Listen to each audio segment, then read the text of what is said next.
Mutfağı YouTube kanalında bugün size sebzeli, tavuklu güzel bir noodle yapacağım. Noodle aslında uzak doğuluların bir tür eriştesi. Yani birazcık içindeki yumurta oranı farklılaştırılmış güzel ve lezzetli bir erişte. Ama bu erişteyi pişirmeden önce sebzeleri güzel ve dikkatli bir şekilde doğramamız lazım. İstediğiniz her türlü sebzeyle çalışabilirsiniz. Ama ben birazcık biber, mantar, pırasa, havuç, anlayacağınız oldukça coşkulu bir sebze buketiyle çalışacağım. Bunları düzgün ve doğru şekilde doğramak önemli. O yüzden bugün Zwilling'in gurme serisi güzel bıçaklarından birazcık faydalanacağım. Öncelikle hepsini, bütün sebzeleri tahtanın üstünde doğruyorum. İstediğiniz gibi doğrayabilirsiniz ama iyi sonuç almak istiyorsanız öncelikle mantarı şu şekilde doğrayacaksınız.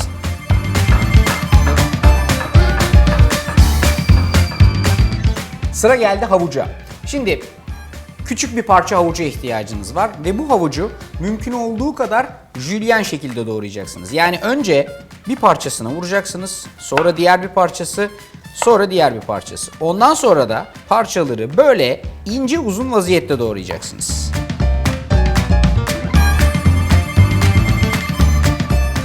Şimdi kesme işlemlerinde benim elim çok alışkın. Genellikle şef bıçağını kullanıyorum ama bu her zaman aynı bıçakla her şeyi yapmak zorundasınız demek değildir. Hatta bazen farklı bıçaklarla verimi arttırabilirsiniz. Yine gurme serisinin bu gördüğünüz küçük soyma, doğrama, hatta böyle küçük işler için çok amaçlı bıçağını kullanacağım. Orada da şöyle yapıyorum. Bakın sarı, kırmızı ve yeşil biberler. Önce bıçağın ucunu böyle elimle tutuyorum ve üst kısmından biberde şöyle elimi kesmeyecek şekilde bir kapak açıyorum. Arkasından biberin içini çıkarttıktan sonra bu şekilde dip tarafına da bir parça vurup biberden şöyle istediğim kadar parçalar çıkartıyorum.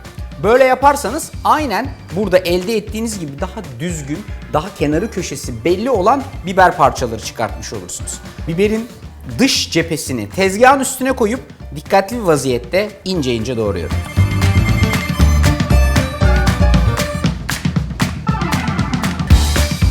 Biberlerin işi de tamam. Sıra geldi pırasaya. Bu tip yemeklerde pırasayı böyle incecik şekilde yapmak ve soteleme işleminin en son içine dahil etmesi gerekiyor. Yani öyle daha iyi sonuç veriyor. O yüzden bu iş için de dilimleme bıçağını kullanıyorum. Şöyle ki böyle ince uzun bir parça alıyorum. Kesiyorum. Ortadan ikiye vuruyorum ve pırasanın içindeki filizleri birazcık ortaya çıkaracak şekilde ince uzun doğruyorum. Tezgahın üstüne koyun ve şu şekilde ince uzun doğrayın. Pırasa da tamam. Şurada bir yerde evet taze soğanım olacak. Acayip yakışıyor. Bunu da mümkün olduğu kadar böyle içeride gözükecek ama pişecek şekilde çok küçük doğramayacaksınız. Soğanı da şöyle ince ince doğrayarak tezgahınızın üstündeki doğrama işleminize devam ediyorsunuz. En son olarak da şurada bir tane limon çubuğum var. Bu limon çubuğu aslına bakarsanız yemeğin içine koyacağız. Ondan sonra da geri alacağız. Sadece lezzetini alsın diye. Bunu isterseniz bıçakla, isterseniz makasla böyle ortadan ikiye kesip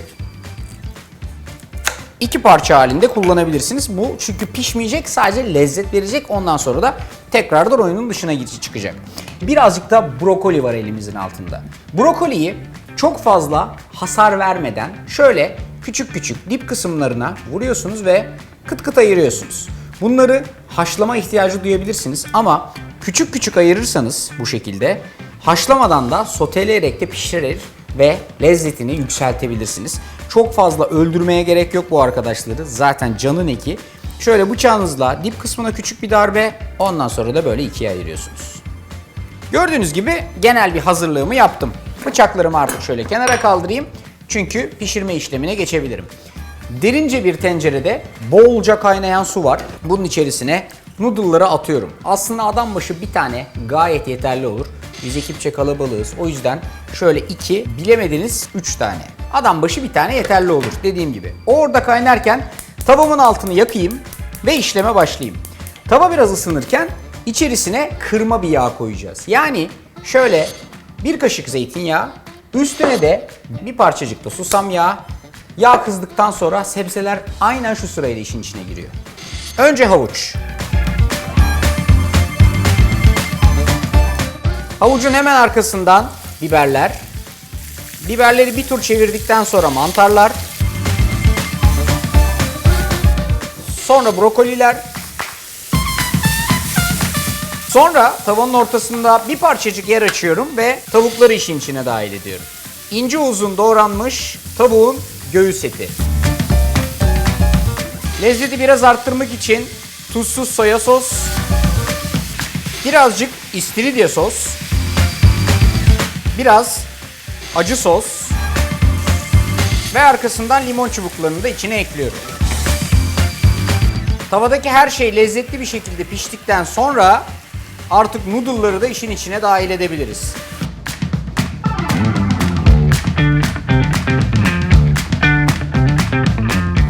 Limon çubuklarını artık işin dışına çıkartabilirim. Bulamıyorsanız kullanmak zorunda değilsiniz.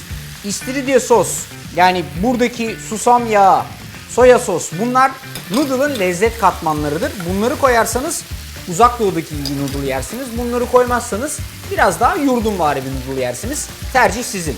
Son batımda artık işin içerisine doğradığım pırasaları ekliyorum.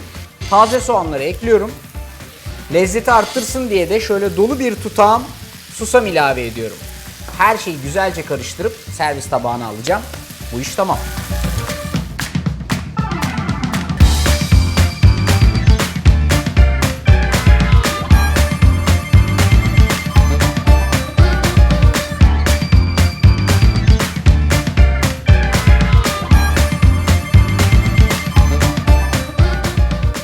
Nasıl ki bir İtalyan risottosu yediğinizde üstüne biraz parmesan gezdirirsiniz. Böyle bir noodle yediğiniz zaman da üstüne birazcık böyle ekstradan soya sos iyi gider, lezzeti arttırır. Dediğim gibi yapılış aşamasındaki içine koyduğunuz istiridye sos, soya sos, susam yağı, bunlar lezzeti yükselten ve birazcık daha orijinaline getiren şeyler.